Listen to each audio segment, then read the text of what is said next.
Merci de nous regarder, merci de nous suivre, mesdames, messieurs, amis, chers téléspectateurs et auditeurs de Mikoba et amis à On en parle. Nous sommes dans la joie en tout cas de vous retrouver encore cette semaine pour partager des moments de débat, d'échanges libres et démocratiques.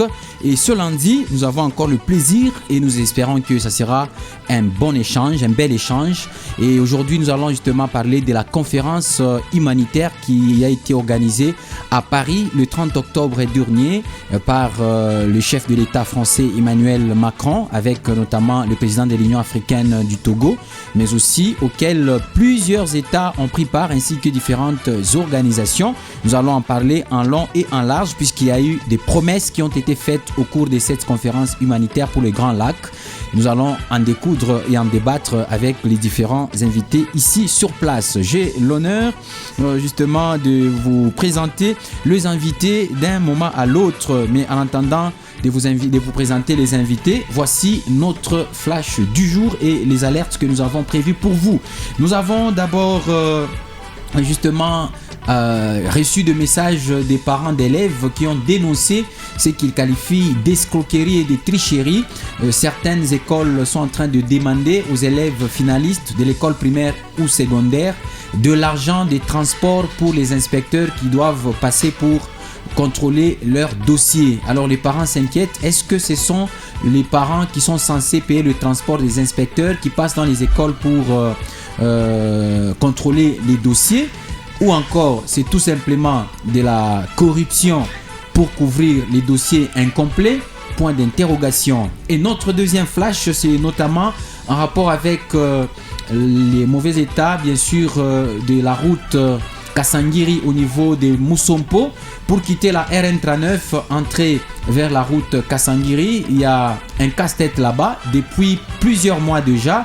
Les dalles qui servaient bien sûr des transmissions entre la RN39 et Moussompo au niveau de la station, ces dalles-là sont détruites et du coup la population ne sait plus vraiment passer là-bas avec notamment les véhicules. Alors pour ce faire, la population est obligée d'emprunter la station, donc de passer par la station afin de traverser. Et pourtant, cette route-là a été réhabilitée par les secteurs de l'île il y a moins d'une année et la population s'inquiète et se demande pourquoi cette situation doit traîner autant de mois. Est-ce que les autorités ne voient pas cela? Parce que même les autorités qui empruntent cette route-là sont obligées de passer par les stations, la station qui est juste à côté, pour accéder au niveau des Moussompo. Ce sont là les flashs que nous avons préparé et reçu pour vous. Ça vient donc de vous, les auditeurs de On en parle. Voilà, nous revenons à notre sujet du jour. Nous avons sur ce plateau pour parler bien évidemment de la conférence humanitaire qui a eu lieu en France. Nous avons notamment M. Désiré Campache qui est un cadre de l'UDPS à qui nous disons bonjour et bienvenue. Bon après-midi M. Ephraim Munga et aussi à toutes... Rapprochez-vous de votre micro, soyez très à l'aise. Oui, je le suis comme d'habitude. Ce n'est pas toute la première fois que je me présente devant ce micro à travers les différents médias. C'est-à-dire, je voulais souhaiter bon après-midi et surtout bonne attention à toutes les téléspectatrices et téléspectateurs. Pourquoi pas les auditeurs, parce que cette émission passe aussi à la radio. Merci beaucoup monsieur Désiré. Je rappelle que vous êtes cadre de l'UDPS. Cadre fédéral, oui. Cadre fédéral de l'UDPS. Oui, et nous avons également sur ce plateau monsieur Michael Round, analyste politique. Bonjour et bienvenue. Bonjour monsieur Ephraim, bonjour et merci de l'invitation. Bonjour aussi à toute la population, à tous les Congolais et Congolais qui nous suivent en ce moment. Et nous avons enfin monsieur Yannick Fata, un autre analyste politique à qui nous disons bienvenue. Merci beaucoup papa Ephraim. Voilà, mesdames, messieurs, nous voulons directement entrer dans la matière du jour. Comme je l'ai dit tantôt, que nous parlons aujourd'hui de la conférence humanitaire qui s'est tenue le 30 octobre dernier à Paris, organisée par Emmanuel Macron, le président français, avec notamment la participation du président de l'Union africaine, le président togolais, mais aussi de plusieurs organisations internationales et différents chefs d'État qui ont pris part à ces assises et qui a tablé justement sur l'aide humanitaire dans la région région de Grand Lac. Et donc cette aide humanitaire est destinée aux personnes ou aux populations vulnérables dans les Grands Lacs, notamment la RDC, l'Ouganda, dans les pays du Grand Lac, bref. Alors au cours de ces assises, 1,5 milliard de dollars ont été mobilisés pour subvenir à ces besoins. Et justement, nous voulons en parler. Et au cours de cette conférence également, il y a eu plusieurs promesses, dont notamment le chef de l'État qui a promis de travailler pour reconstruire les Nord et les Sud Kivu dans les... une fois que la guerre finit. Il a promis donc de reconstruire, il a un plan de reconstruction du Nord et du Sud Kivu, estimé à hauteur de 5 milliards de dollars américains. Donc tout de suite après la guerre, en tout cas, le chef de l'État a déjà un plan pour reconstruire ces zones-là. Et il y a également justement Emmanuel Macron, le président français, ainsi que le gouvernement congolais qui ont annoncé la réouverture dans les semaines prochaines de l'aéroport de Goma, juste uniquement pour les vols qui vont transporter les aides humanitaires, donc pour les aides humanitaires tout simplement. Alors c'est de ça que nous allons justement parler, de tous ces points que nous allons justement parler. Alors on va commencer avec vous, Monsieur Désiré. Comment vous avez trouvé déjà les efforts des différentes représentativités à ces assises, notamment pour la disponibilité de 1,5 milliard de dollars pour les populations vulnérables? C'est avec une grande satisfaction que nous avons appris cette conférence internationale portée sur le soutien à la paix et surtout à l'aide humanitaire dans la région des Grands Lacs. C'est parce que, notamment, la République démocratique du Congo dans sa partie orientale. Ça fait bien longtemps, nous décrions combien de fois la République démocratique du Congo est abandonné à son triste sort par la communauté internationale. Alors qu'aujourd'hui, la communauté internationale est en train de se ressaisir à travers la diplomatie agissante de Félix Antoine Tshisekedi Tshilombo. Les 1,5 milliard d'euros, c'est signifiant, c'est beaucoup. Et c'est pourquoi... Et nous rappelons que le 1,5 milliard ne seront pas donnés comme ça. Il y a déjà 500 millions qui ont été déjà décaissés, qui ont déjà été dépensés. Oui. Et là, c'est peut-être les 1 milliard là qui restent, et c'est pas que pour la République démocratique du Congo, c'est pour les Grands Lacs. Non, c'est pour la région du Grand Lac. Mais surtout, la RDC prendra une grande part parce que c'est là où il y a beaucoup d'hostilité, des violences, il y a beaucoup de conflits. Des groupes armés et autres là. C'est pourquoi nous félicitons beaucoup la position de la France à travers son président Emmanuel Macron. Avec le temps, nous comprenons que la République démocratique du Congo est en train... elle est déjà entrée dans la scène politique internationale. Merci. Oui. Alors, nous revenons à vous, Monsieur Yannick Fata. Connaissant bien les relations qui sont vraiment au beau fixe entre le Rwanda et la France, pensez-vous que Emmanuel Macron est en train de faire un double jeu aux yeux de Félix Tshisekedi? Ou bien il est franc? Est-il vraiment sincère pour vraiment aider la République démocratique du Congo? Merci beaucoup, Monsieur Ephraim. Je suis vraiment très content par rapport à la question. Ce qui est d'abord important, c'est la paix. Vous savez, ça fait plus de 30 ans que la RDC traverse des moments très farouches. Il y a beaucoup de morts et en termes, s'il faudrait compter les nombres, c'est le million de Congolais qui sont morts à cause de la guerre à l'Est. Ce qui est important pour nous aujourd'hui, c'est la paix. Et la paix, nous ne devons pas chercher la paix en allant, c'est pas la communauté internationale, non. Ce qui est important, d'abord nous-mêmes, nous devons chercher à nous mettre sur la table afin de parler à ce qui concerne la paix, parce que ça nous concerne tous. Bien sûr que oui, on a parlé de l'aide humanitaire, de quelque chose de 1,5 milliard, mais ce qui est important aujourd'hui, c'est pas le 1,5 million, ce qui est important aujourd'hui, c'est la paix. La paix est très importante, la paix est plus que tout. ici, il n'est pas seulement question d'aller vers Emmanuel Macron ou d'aller vers Kagame. On a déjà eu à échanger avec Paul Kagame à plusieurs reprises.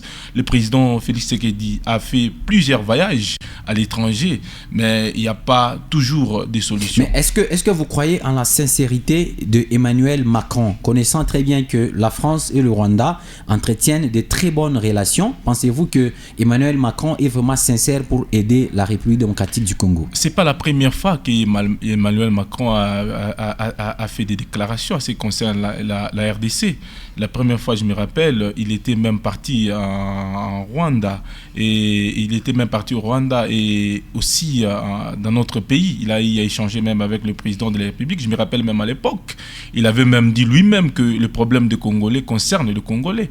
Ce qui est important, le président français n'a pas même mise sur la République démocratique du Congo. Ça fait longtemps qu'il ne fait que parler. Si nous espérons trouver des solutions à la communauté internationale, moi je pense que c'est zéro. Et pour finir, j'aimerais ici vous clarifier une chose qui est vraie. Le président Félix Tshisekedi sera taxé d'un héros national si réellement il arrive à réunir tout le monde, tout Congolais, tout celui qui a le sang congolais, parce que le Congo nous appartient à tous. Le Congo n'appartient pas à une personne ou à une couche de personnes, mais le Congo appartient à tout le monde. Si réellement il parvient à mettre tout le monde autour d'une table, ça sera vraiment une très bonne chose. C'est ça même la solution en ce qui concerne la guerre. D'accord, merci beaucoup. Et nous tournons maintenant du côté de M. Michael Round. Votre avis par rapport à cette conférence humanitaire pour les Grands Lacs? Merci M. Frahim de la question. Moi, je me pose la question de savoir pourquoi il y a ces cafouillages de la communauté internationale sur la question de la paix à l'est de notre pays. Vous allez comprendre que c'est maintenant tout le monde, chacun est en train de chercher à créer quelque chose prétendant nous amener la paix. C'est côté Qatar, c'est les États-Unis d'Amérique, c'est Macron, donc c'est tout le monde maintenant au niveau de la communauté internationale, tout le monde qui veut avoir une part dans cette situation de notre pays à l'est. Et c'est triste comme État, comme un État souverain depuis 1960. Si aujourd'hui, on doit commencer à se tourner vers les autres États, bien entendu pas les États africains, mais les États de ces mercantilistes qui sont, nous le savons très bien, ils sont à la base, ce sont eux les responsables de l'insécurité que nous sommes en train de vivre aujourd'hui à l'est de notre pays, parce que ce n'est pas une question d'actualité, c'est une question qui date de décennies. Cette insécurité qui règne dans notre pays n'a pas commencé avec Félix Tshisekedi, c'est une histoire qui date de longtemps et il y a beaucoup de réalités derrière ça. Mais la question est que comment est-ce que ces gens ici, aujourd'hui c'est Macron, demain c'est X, c'est Y, qui prennent maintenant la RDC comme une opportunité d'affaires parce que nous sommes en insécurité. Mais qu'est-ce qu'il faut retenir par rapport à cette conférence qui a été organisée par Macron sur la coordination de l'Union africaine? C'est que, selon Macron et lui, ils veulent mobiliser la communauté internationale pour secourir l'est de notre pays et les Grands Lacs en général par rapport aux questions de la crise humanitaire. Voilà ce qui nous apporte comme raison. Mais en attendant, nous savons très bien qu'il y a des processus de pourparlers au niveau du Qatar.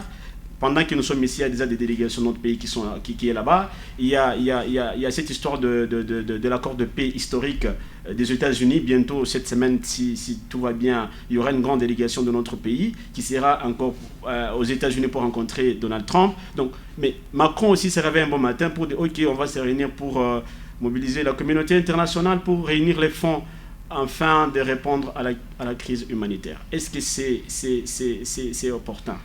Est-ce que c'est 1,5 milliard d'euros qu'il a mobilisé? Ça va répondre à quoi? Parce que vous avez bien dit ici que le Rwanda où Paul Kagame était le fils de Macron. Moi, je l'ai toujours dit. C'est les parrains de Kagame, c'est Macron. Voilà. Là où Macron est, il y a les sécurités. Est-ce que là où Macron est-il en train de jouer un double jeu? Bien évidemment. Il est en train de le faire. Et si vous voulez le comprendre, moi j'ai été agacé, excusez, parce que quand j'ai suivi les réactions des uns des autres par rapport à cette annonce de la réouverture partielle de l'aéroport international de Goma, vous avez suivi le ministre des Affaires étrangères du Rwanda, sa réaction m'a énervé. Ça m'a énervé. Pourquoi? Parce qu'il dit, écoutez, ce n'est pas à Macron de parler, de décider sur la réouverture de l'aéroport de Goma. Or, lui, il est rwandais, nous sommes au Congo. Et il y a les Nang et les autres qui réagissent aussi que non, ce n'est pas... Vous voyez que c'est un petit jeu, ils sont en train de se jouer de nous. Monsieur Ephraim, je l'ai toujours dit ici, la RDC est un pays indépendant. Nous sommes un État indépendant et souverain. Pour que nous soyons respectés, il nous faut avoir une puissance militaire. Je l'ai toujours dit, tant que nous ne savons pas investir dans l'armée, on va se jouer de nous comme ça. Mais Félix, à ces moments... laissez-moi finir. Félix Oui, Tshisekedi va faire sa part, il va partir. Mais si nous, peuple congolais, nous n'arrivons pas à comprendre les enjeux politiques, sécuritaires par rapport à ce que nous sommes comme État, nous sommes un État riche. La partie Est a beaucoup de richesses naturelles dans les sous-sols. Et si nous n'arrivons pas à être à la hauteur de sécuriser ces minéraux-là, donc on sera toujours à la merci de ces histoires. Et laissez-moi vous dire une chose, ils savent ce qu'ils font, cette communauté internationale. Ils savent ce qu'ils sont en train de faire. Il y a des pourparlers au Qatar, on va activer Macron pour faire quelque chose comme ça, et dans cette conférence, Kagame n'y est pas. Dans cette conférence, il n'y a pas ces pantins, comme le chef d'État les appelle, de M23 FC, mais tout ça, pour moi, c'est notre pays qui doit se ressaisir. Nous devons être conscients de ce que nous devons faire pour notre pays. Ce n'est pas en nous mobilisant, nous on manque $1 milliard ici, on en a. Ce n'est pas étant autour de Macron pour trouver la réponse à la question de D'accord.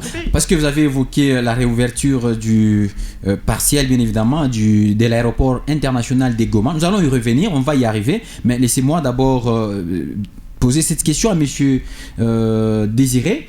Quand le chef de l'État dit qu'une fois la guerre finie, il a un plan de développement du Nord et du Sud Kivu, un plan qui est estimé à 5 milliards pour la reconstruction de ces deux provinces-là, on se pose la question, est-ce que si vraiment cet argent-là existe, pourquoi, pendant qu'il y a encore la guerre, pourquoi ne pas commencer par développer les autres provinces libres déjà, qui n'ont pas de problème en fait, qui ne sont pas en guerre? Non, écoutez, pendant ce temps ici, beaucoup de moyens, lui-même l'a dit, sont orientés vers la défense ou bien la guerre que le Rwanda est en train de nous agresser. Il n'y a pas moyen de construire. C'est vrai, il y a des petits moyens. On ne peut pas attendre jusqu'à tel point que la guerre va finir. C'est alors que nous allons reconstruire tous les pays. Non, c'est pourquoi... si vous voyez dans plusieurs provinces, il y a des projets ou bien des travaux qui se font, des ponts, des routes et autres. C'est pour dire qu'on ne lâche pas des prises en attendant que ces plans-là, en attendant que la guerre termine, vous comprenez. Ce plan, bon, je sais très bien, je suis sûr avec le président de la République, ce qu'il a dit, ça tient debout. Je me rappelle, après la guerre de 1945, la guerre mondiale, il y avait un plan Maréchal.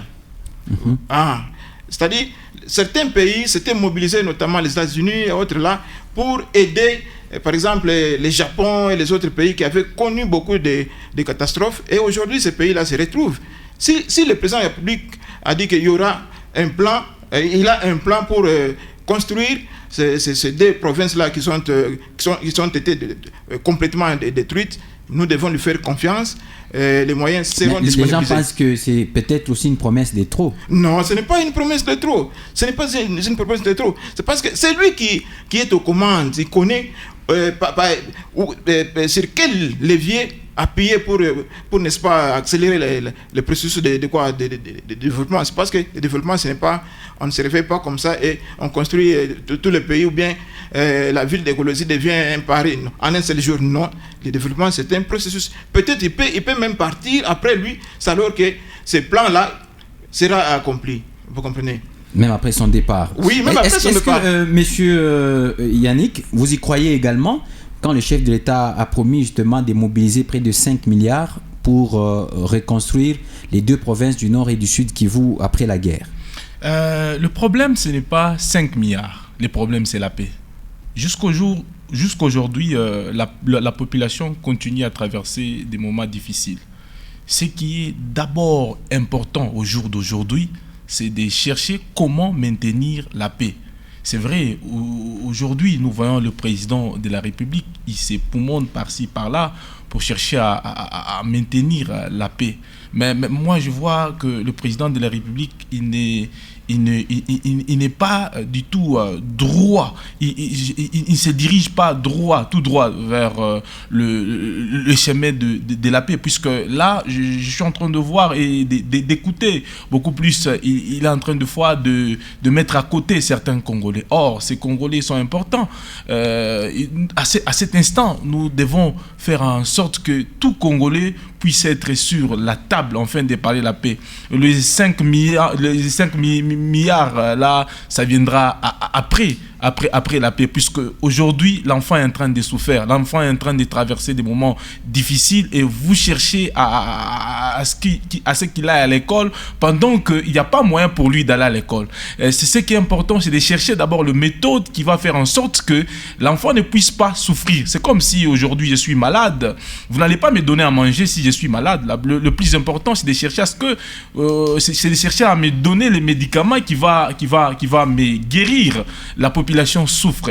Les promesses des 5 milliards de développement, c'est bien, c'est une bonne chose. Mais ce qui est d'abord primordial aujourd'hui, c'est la paix. La population souffre. Pendant une affaire de 30 quelques années, la population ne fait que traverser des moments les autorités difficiles. Sont conscientes de cette situation. C'est comme ça qu'il y a les pourparlers des Doha qui continuent. Mais le pourparler des Doha, vous savez, aujourd'hui, c'est vrai, on est en train de faire de parler avec les M23 et autres là, mais vous savez, nous sommes dans la maison. Il y a beaucoup aussi de Congolais qui sont derrière cette situation. C'est ce qui est vrai ici, réellement. Ce sont des traîtres que le pouvoir est en train de combattre. Évidemment, non, pas seulement combattre. Ce qui est important, nous devons nous mettre à la table, enfin, de parler paix. Parce que si on réunit tous les Congolais... Avec des Congolais inféodés par mais c'est ce qui est important aujourd'hui. Non, c'est pas ça.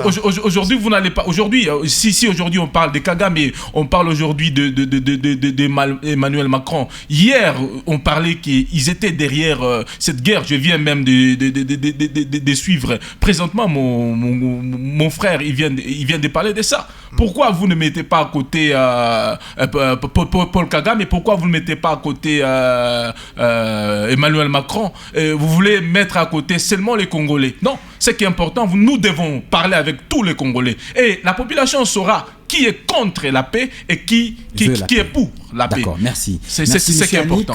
Alors, je voudrais maintenant rebondir sur la promesse... ou encore, vous vouliez réagir, monsieur? Exactement, monsieur Frey. Oui, réagissez par rapport à cette annonce du chef de l'État, Félix Tshisekedi, sur la reconstruction du Grand Kivu. Moi, je me dis, c'est une bonne vision, c'est un bon plan, mais on doit être objectif. Parce que ici, je prends la parole du cadre de l'UDPS qui me regarde. Il a dit, ça peut arriver que le président Félix ne concrétisait pas cela, quelqu'un d'autre qui viendra après lui. Mais bon, on doit être objectif. Parce que là, le président de la République, il ne lui reste que 24 mois. OK? Il lui reste 24 mois au pouvoir. Dans la constitution actuelle, il lui reste 24 mois. L'année 2028, laissez-moi finir. Okay. L'année 2028, c'est l'année électorale. C'est pourquoi je ne compte pas. Je compte 2026 et 2027. Donc 24 mois exactement. L'année 2028, c'est une année électorale qui nécessite également de mobiliser des millions de fonds pour l'organisation des élections. Vous comprenez? Et donc, moi je me dis, dans les 24 mois ici, les fonds, on ne mobilise pas les fonds pendant l'année même électorale, non. Dès maintenant, oui, dès maintenant. Pour votre information. Nous sommes des Congolais. Oui. Nous savons Attendez, monsieur. Ce qui se passe ici. On va arriver en 2028, on va dire là-bas que la CENI n'a pas de moyens. Les élections ici de maire de la ville, qu'est-ce que la CENI a dit? D'abord pour les élections urbaines. La CENI n'a pas les moyens. On n'a pas pu organiser les élections au niveau communal et au niveau urbain jusqu'à maintenant. Et vous voulez me parler que les grandes élections nationales, présidentielles et au niveau de députation, les moyens sont déjà là, mais soyez quand même sincères dans ce que vous dites.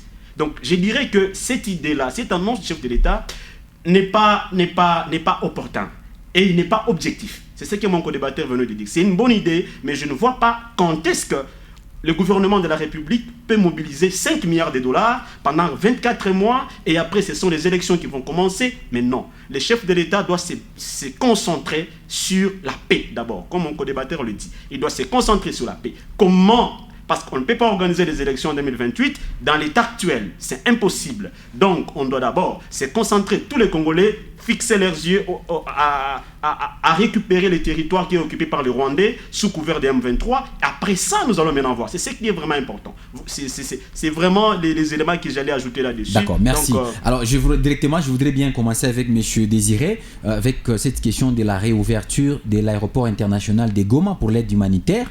Cette annonce vient d'Emmanuel Macron. Pensez-vous que vraiment Emmanuel Macron a le pouvoir de déclarer ou encore de donner un mot d'ordre pour que cet aéroport-là soit réouvert?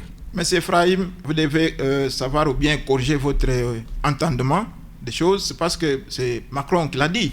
Mais c'était une chose concertée ou bien décidée préalablement entre le président de la République et président de la République démocratique du Congo et celui de la France, Emmanuel Macron. C'est parce que, comme l'a dit mon co-débatteur ici, la République démocratique du Congo, c'est un État indépendant et souverain.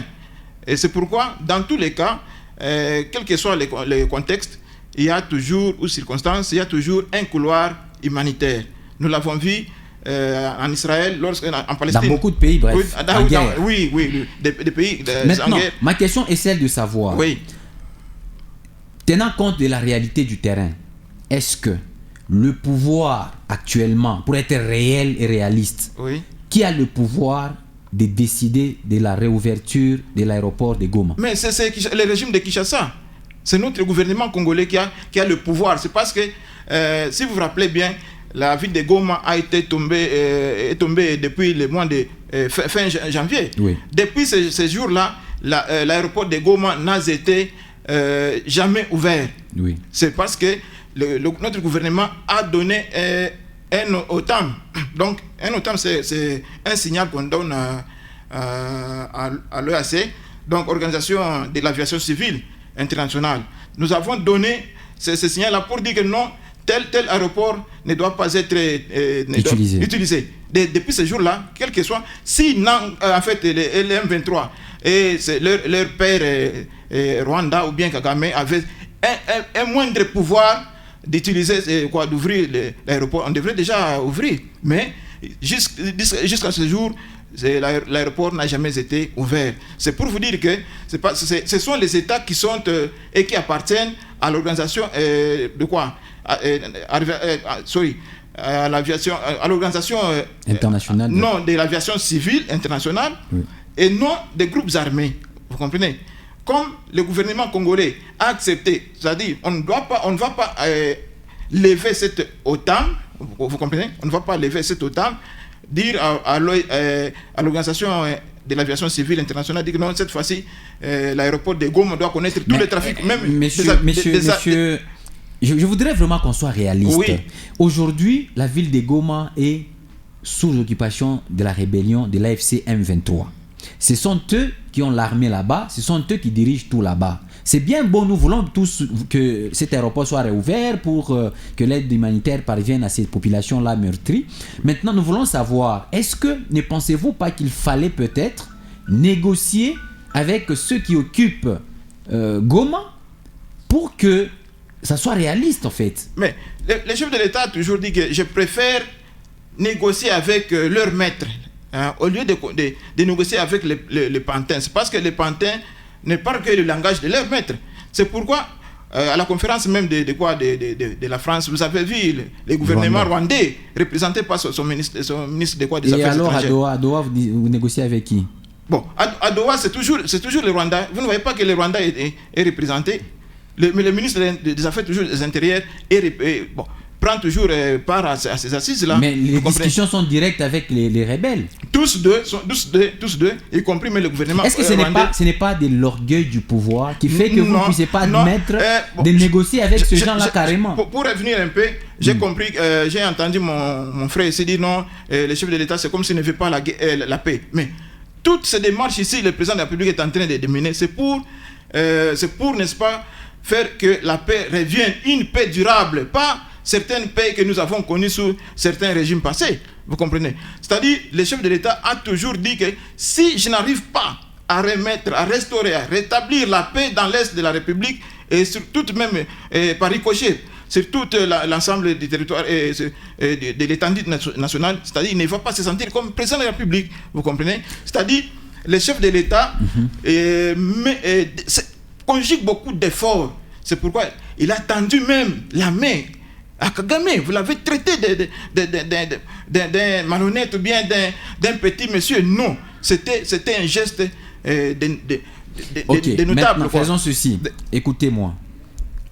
Si jamais on réouvrait l'aéroport international de Goma, ça veut dire qu'il n'y a que des vols d'aide humanitaire qui vont y atterrir. Oui, absolument, oui. Alors, le pouvoir de Kinshasa qui n'accède pas à Goma, oui. Comment va-t-il gérer les entrées? Très bien. Si ces avions-là, oui. Oui. Venaient encore équiper davantage les rebelles avec les armes, comment est-ce que le pouvoir va s'y prendre? Il y a ceci. Comment est-ce que l'aviation civile ou bien comment est-ce qu'on gère les aviations en République démocratique du Congo? C'est gère à deux niveaux. Il y a un niveau politique à travers le ministère des Transports. De deux, il y a... Mais le ministère des Transports ne sera pas allé à Goma. Écoutez, il est pas actif dans cette partie. Il y a ce qu'on appelle autorité aéronautique civile. C'est-à-dire, c'est cette autorité-là qui autorise, avant que n'importe quel avion de descendre ou bien de survoler l'espace aérien congolais. Ouais. Cette autorité-là doit être à Goma pour se rassurer de ceux qui descendent de l'avion. Est-ce que l'avion peut quitter, par exemple, Nairobi ou bien Tanzanie et passer directement à Goma? Non, il passera par exemple à Kisangani, à Bangoka, à l'aéroport de Kisangani appelé Bangoka, ou bien soit à Kindu. Mais nous devons contrôler et nous devons savoir l'équipage, la logistique, combien de personnes y a-t-il à bord, vous comprenez? D'accord, merci monsieur. Ne vous en faites pas, c'est parce qu'il y a l'urgence humanitaire. Je peux même vous donner quoi. C'est parce que j'ai suivi les gens, certains gens disent non, et surtout les M23, non, il n'y a pas d'urgence humanitaire, c'est faux. Ils ont forcé, c'était au mois de février, ils ont à la fin, après avoir conquis la ville de Goma, ils ont forcé les gens à retourner dans leur village d'origine, alors que tout ce qu'ils possédaient était déjà détruit, et c'est eux-mêmes qui les avaient détruits. Maintenant, dernière question avant que je ne passe aux autres. Oui. Est-ce que vous pensez que entre l'aide humanitaire et réouvrir les banques qui ont déjà bloqué l'argent des paisibles citoyens qui faisaient les commerces et consorts, qui ont épargné leur salaire là-bas, etc., entre ouvrir les banques à Goma, dans les zones occupées, et procéder à l'aide humanitaire, qu'est-ce qui va vraiment soulager la population, selon vous? Et tout cela a été dit lors de cette conférence. On a dit c'est pour permettre aussi à la population, à la vie commerciale ou bien économique, la socio-économique et autres, aller au travail, je crois. Avec le temps, ça va, cette situation-là sera décantée. Donc les banques seront réouvertes?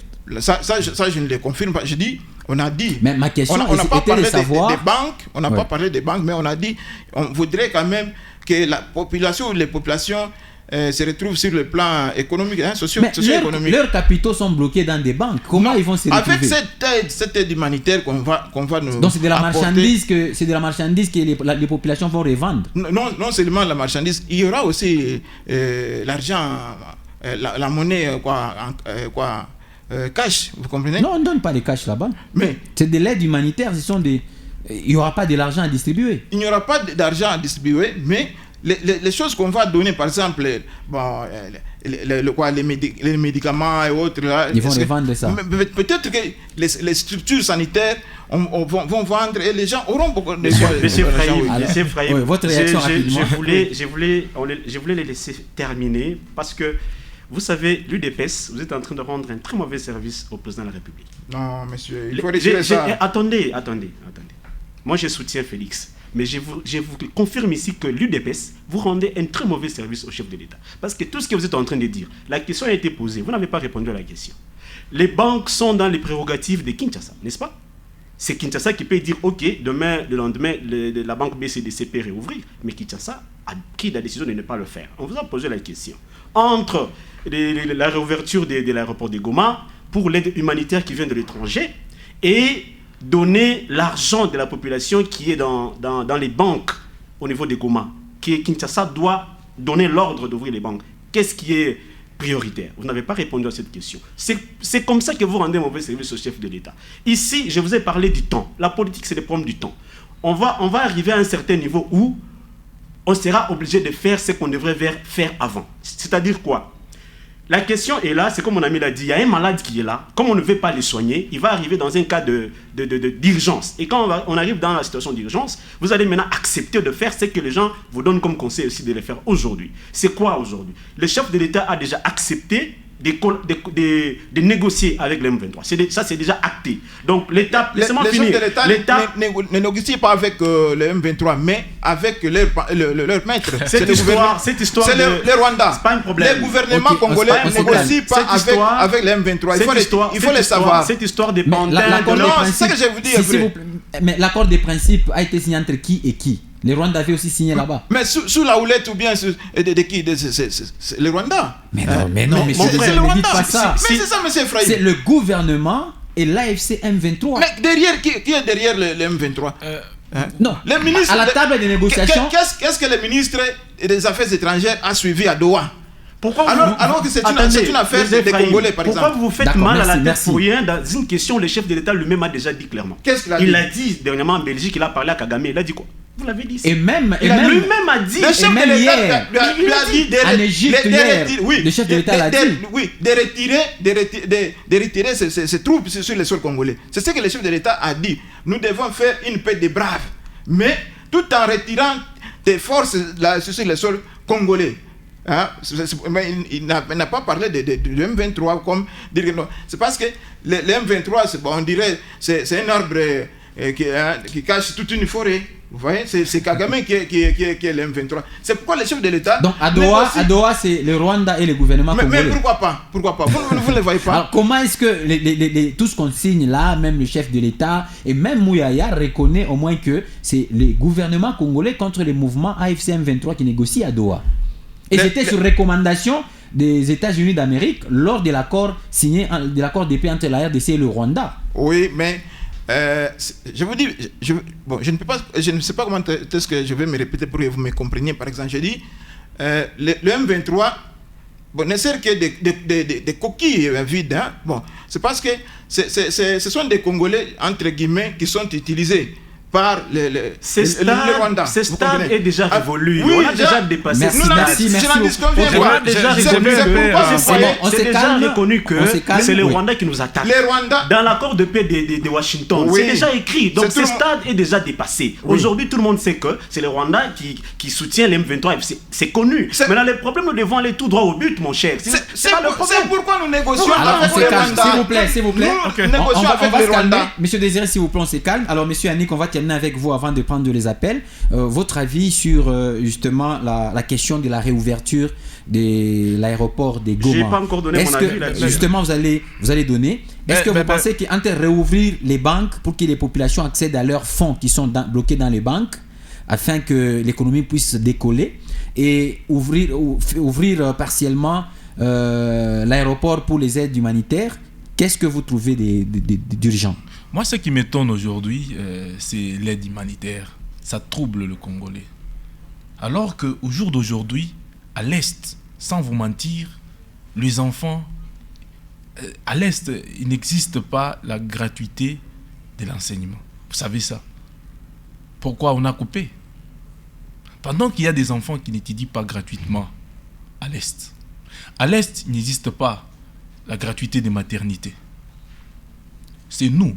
Nous ne pouvons pas chercher à ce que le voisin nous donne à manger pendant que notre papa est à mesure de nous donner à manger. C'est impossible. Nous ne devons pas ouvrir l'aéroport à cause des aides humanitaires. Ça, c'est moquer des Congolais. On ne peut pas accepter ça. Mais attention, est-ce que vous pensez que la zone, s'il vous plaît, la zone est occupée par le rebelle. Oui. Réouvrir le banque revient aussi à alimenter la rébellion. Non. Réouvrir les banques, vous savez, au jour d'aujourd'hui, la population souffre. Il y a des gens aujourd'hui qui ne savent pas évoluer avec leurs activités parce que leur argent est bloqué dans les banques. Tout à fait. Aujourd'hui, il y a certaines entreprises bloquées à l'Est par le gouvernement congolais. Nous ne devons pas quand même donner l'accès, comme la Bible dit, nous ne devons pas donner l'accès au diable. Nous ne devons pas donner quand même à un certain niveau l'accès au diable. Et donner aussi une mauvaise réputation aux Congolais. Qui est diable dans tout ça? Mais diable dans quel sens? Dans le sens de rouvrir. Dans le sens de faire souffrir la population et chercher à ce que l'étranger puisse venir nous aider. Non. D'accord. Merci, monsieur Annick. C'est qui est important. Alors, 1 minute seulement, monsieur Michael. Merci, monsieur Ephraim, de la question. Moi, je pense que, écoutez, c'est triste parce qu'en ce moment net, ici, nous sommes en Colombie, mais à Goma, il y a des femmes, il y a des enfants qui souffrent, qui sont en train de mourir de malnutrition. Tout ce qui est l'M23 FC monte dans les réseaux sociaux. Ce n'est pas la réalité. Les Congolais sont en train de mourir chaque jour et ces images-là ne peuvent jamais circuler pour ne pas être punis par la communauté internationale. Moi, je pense qu'ici, ça devrait être même la première question qui devrait être traitée entre AFC et le gouvernement congolais. Les questions humanitaires. Parce que là, il n'y a pas de problème des armes, c'est des problèmes de la population. Si les Corneilles Nanga et les autres, c'est pourquoi moi je l'ai toujours dit, ces gens-là, ces Congolais qui ont accepté d'aller recourir aux forces étrangères, beaucoup plus au Rwanda, pour venir attaquer notre pays. Tôt ou tard, ces gens-là, c'est la trahison et ils seront punis. Papa, moi je deviens chef de l'État dans ces pays. Ces gens-là, ils seront pendus à la place publique. Pourquoi? Parce que ce sont des gens qui sont allés recourir à un pays qui a déjà tué des millions de Congolais pour venir encore commencer à détruire leurs confrères et sœurs du même pays. Donc ça, c'est très grave. Parce que si ils se tapent la poitrine étant Congolais, la Constitution nous donne tous les pouvoirs. La Constitution nous donne la capacité. Quand il y a la dictature, la Constitution nous donne les pouvoirs. Comment il faut agir? Mais aller recourir à un État étranger qui nous a massacrés pendant plus de 30 ans, qui a tué des héros nationaux ici, pour venir encore nous réattaquer, mais ça c'est trop grave. Ça devrait être une question résolue en bonne foi pour sauver le peuple. Il devrait parler de ça parce que la réouverture de l'aéroport de Goma, c'est compliqué comment? Kinshasa détient la clé, l'AFC M23 Rwanda détient la clé. C'est comme ça. Ce n'est pas Macron qui détient la clé. La clé d'ouvrir ces aéroports, c'est entre les deux, l'État congolais et ses rebelles. Comment? On a expliqué ici. L'État congolais a déjà donné un signalement au niveau de l'OACI. Aucun avion ne doit atterrir à Goma et à Bukavu. Ça, c'est déjà un ordre donné au niveau international. Donc, l'espace aérien congolais est contrôlé. Donc, il n'y a pas des avions qui vont descendre là-bas. L'État congolais a verrouillé. Les rebelles aussi ont dit, OK, comme vous avez verrouillé, nous, on ne peut pas ouvrir ces aéroports sans notre travail. Ils finiront par ouvrir. Il faut qu'il y ait une négociation pour sauver le peuple. Il faudra qu'il y ait une négociation. Merci, monsieur Michael. Malheureusement, on va prendre maintenant les appels. Alors, chers téléspectateurs, veuillez composer les 2 numéros affichés à votre écran pour donner votre point de vue sur ces sujets. Nous avons un premier appel. Allô, bonjour. Bonjour, monsieur Ephraim. Vous appelez comment, monsieur, et d'où vous nous appelez? Oui, je m'appelle monsieur Cédric depuis Tassoum. Vous avez la parole, monsieur Cédric. En fait, ma question est celle-ci, monsieur Ephraim. J'ai un peu de la confusion entre le monsieur de l'UDPS là. En anciennement, parfois, il Kagame dit qu'on a soutenir M23. L'autre fois, Tshisekedi, ministre de l'Intérieur, en anciennement, il Kabila. Alors, tout n'a pas tout financer quoi les fâcher parce que tu comprendre bien parce que ben est comme confusion. Dédé. Et on a sema président de la République analeta ni projet kusema kuyenga bartola kaka umu kolwezi je crois tulikuwa pa poste banasema kolwezi kozala poto kama mvule napika tunaona mbele avenir Lumumba paka pale pa Mikuba isha kuisha yaisha kolwezi kozala poto Kinshasa shofika Kinshasa Mkongo tu ya Stade des Martyrs hakuna kupita ni buchafu bumoya hamuna na idea. Alors batoneshe konjo ma question yangu ile kuna yaoneshe koni Kabila ou bien ni Kagame ule patron M23. Merci beaucoup. Il a suivi la question. Un autre appel en ligne. Allô, bonjour. Oui, bonjour. Bonjour, messieurs. Vous appelez comment et d'où vous nous appelez? Je m'appelle Roger. Wow, monsieur Roger est parti. Voilà, 097 33 32 833 081 66 532 66. Nous avons un autre appel en ligne. Allô, bonjour, monsieur Ephraim. Bonjour, messieurs. Vous appelez comment et d'où vous nous appelez? C'est monsieur Luc Chabani, député impayé. Hein? Oui, monsieur Luc Chabani, arrivé. Nalamkiako banduka ngo tuwe kwa plateau. Bila kumsabwa ndugu yangu wa IDPS benge banashinda vya kusema Desire Kampashi plutôt. Mpendo wangu Desire Kampashi banashinda vya kufanya. Monsieur Desire, mwache kutuweka mkonfusion atuna batoto kiloko. Kama Kagame njoko kumukongo ya M23, maintenant Kabila muri mustaki nchu ya nini? Muri mustaki saa ni employé wa Kagame ou bien ni mambo kani Mungu nafanya? Ce qui est très important, le président de la République, alipretaka serment juu ya kuchunga Kongo dans son entièreté, bashirekipera hata santimetre moya. Njo ile mambo njo serment alipretaka balimwachaka kuku Joseph Kabila Kabange, les Congolais de père et de mère. Ule shebu tetu tunayua na wewe unayua pale bien. Mwa mfanye tu nguvu murekiperi kule kumunagana kule. Allez-y, vous allez répondre. Allez-y, monsieur Chaban, allez-y. C'est un Katangier comme toi. Oui, oui, tunaenda bien. Sasa kama mwe kule kutoa kule mupanda unasema ndio unashinda. Mwende unashinda. Mimi kuna muombea president de la République. Akuye kutuna bonne foi. Amifukushe mwe bote kumpembeni yake, atubebe kwa tashi ye, tuishe kwa tamfita. Pele munafanya tone pele munasaidia tusaidia. Tantôt c'est Kabila, tantôt c'est Kagame. Maintenant c'est qui? À partir de Goma, toko toucher Kigali, amui toucher. Moindre escarmouche mwenyeko wapi? Mimi kuna muombea president wetu Felix Tshisekedi. Mungu amsaidie kwa ile nyema na tante kwa Kagame. Kagame ashike kwa tabuluma leda mwa Kongole unafanyika. Basumburie kwa mpache kwa ta stratégie kufanya afanye dialogue. Allô? Allô, bonjour monsieur Franck. Bonjour, merci monsieur. Vous appelez comment et d'où vous nous appelez? Monsieur Gustave, mimi nimetia côté ile ressources. Ndio monsieur Gustave, mkuna sauti. Antokana la mitambile ba invité pa plateau. Merci. Unaona sasa kwa invité moya inasema mambo saa hii ni pays ya shibote. Iko saa mtu anatembea na bibi yako monsieur Ibrahim. Unajua ke huyu mtu porte parole wake anatumaka njoo ya kwa kudestruire nyumba yangu ni mtu fulani. Epi njoo paka wewe mtu tena unaita akuya kuishie mambo munyumba. Est-ce vraiment ile mambo monsieur Ibrahim? Ile aeroport ya Goma iko mumikono ya M23. Ule France ile maarme iko na M23. Tunajua bien que banasema weko na maarme sophistiqué ni France ndio ina fournir. Vraiment wale bantu babandi banakuingililia munyumba monsieur Ibrahim, munakimbilia mshambre na watoto, unaonesha watoto asema babandi bakiende mitainujia meza ya sasa mitatengeneza nyumba. Oye mbele ufanye ke bale babandi bashuwe watoto antukara ndugu wetu bena teswa vraiment ni pelikani Mungu wangu vraiment do contribution ya merci. Merci beaucoup messieurs, merci beaucoup. 097 33 32 833 081 66 532 66. Les deux numéros passent sur WhatsApp et en appel normal. Allô? Oui, allô? Bonjour messieurs. Oui, bonjour.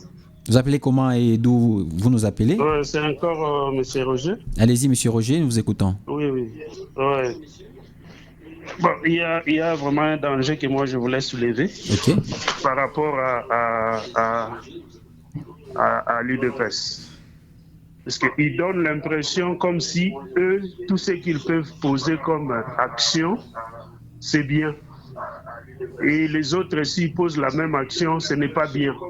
Alors ça, c'est un danger pour la République. Parce que même si on rentre un peu, pas très longtemps, tout le monde savait que c'est Kagame qui attaquait le pays. Mais le président a procédé toujours par erreur. Il est parti contracter Kagame. Il l'a amené à Kinshasa, on l'a applaudi. Comme c'est lui, donc c'est bien. Et si les autres voient Kagame, ça devient un péché. Alors moi, je pense qu'on ne peut pas continuer comme ça. Ça, c'est un danger. Merci. Ça, c'est vraiment un danger qu'on doit faire très attention. Merci. Et c'est peut-être, et ça commence comme ça pour voir qu'une race est supérieure à l'autre. Donc si c'est cette race-là, c'est bien. Si c'est les autres, ce n'est pas bien. Alors, ok, merci beaucoup en tout cas pour votre intervention. On va peut-être prendre un dernier appel. Voilà, il est là. Bonjour. Wow, il est parti. 097 33 32 833 081 66 532 66. Le tout dernier appel est là. Allô, bonjour. 097 33 32 833. Allô. 66 500. Le tout dernier appel. Allô. Bonjour. Bonjour. Allô. Allô, bonjour messieurs. Anika. Oui, merci, vous avez la parole. Nous vous écoutons parler. Je voulais juste poser une question auprès de notre intervenant. Oui. Nous vous écoutons bien sûr.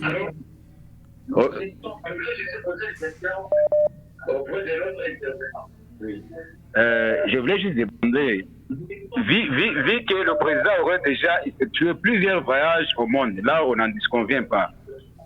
Au Congo, nous avions 26 provinces, sans pourtant qu'on se cache. Le président a déjà fréquenté combien de provinces d'ailleurs? Et puis les frères là, moi je le connais très bien. Il est quelqu'un de chez nous, à Chipao, vers Kapangumba. D'accord. Qu'on nous le dise, là chez nous au niveau provincial, l'IDPS a déjà fait quoi en faveur de notre population résidente?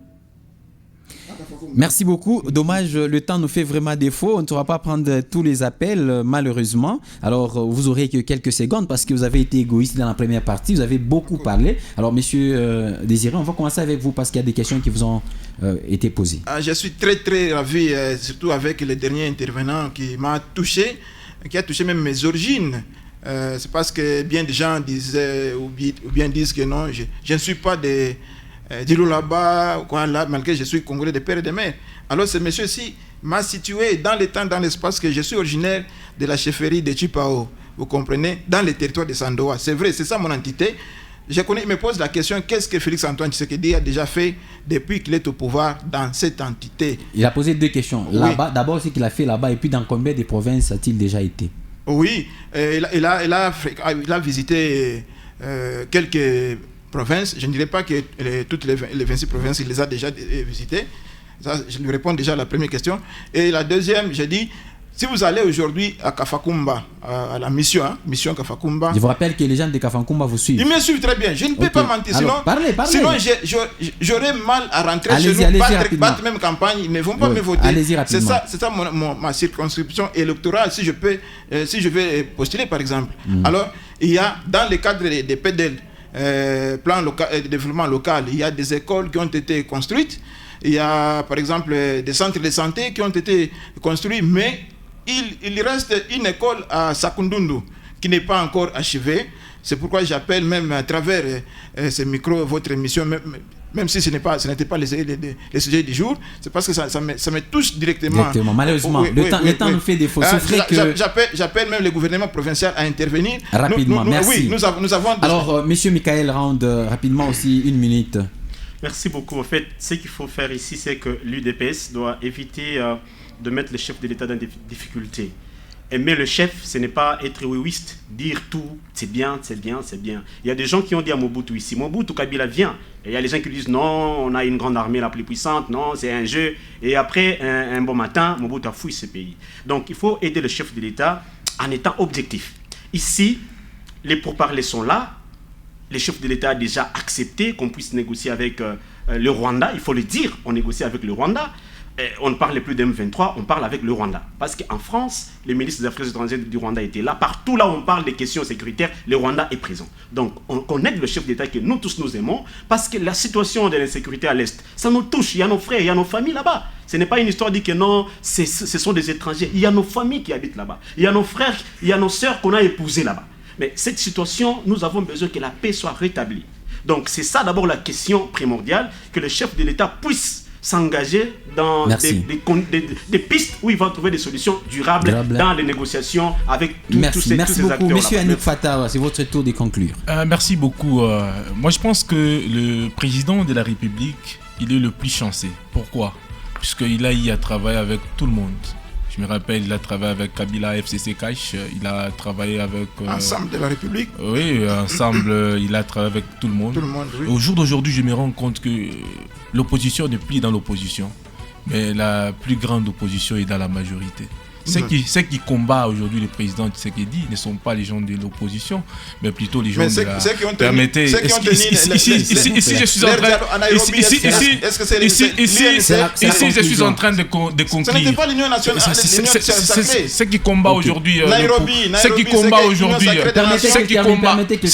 le pouvoir, ceux qui continuent à combattre aujourd'hui le pouvoir actuel, ce sont les gens de la majorité, ce ne sont pas les gens de l'opposition. Aujourd'hui, au jour d'aujourd'hui, à l'Assemblée nationale, il y a des problèmes. Au jour d'aujourd'hui, au Sénat, il y a des problèmes. Au jour d'aujourd'hui, les gens de l'Est continuent à traverser le moment difficile. Merci, monsieur Michael Rand. Merci également à vous, monsieur Désiré Campanche. Merci à tous les auditeurs et téléspectateurs. C'était un plaisir de passer ces moments d'échange démocratique avec vous. Je vous fixe rendez-vous, Dieu voulant, demain mardi avec plaisir. Au revoir.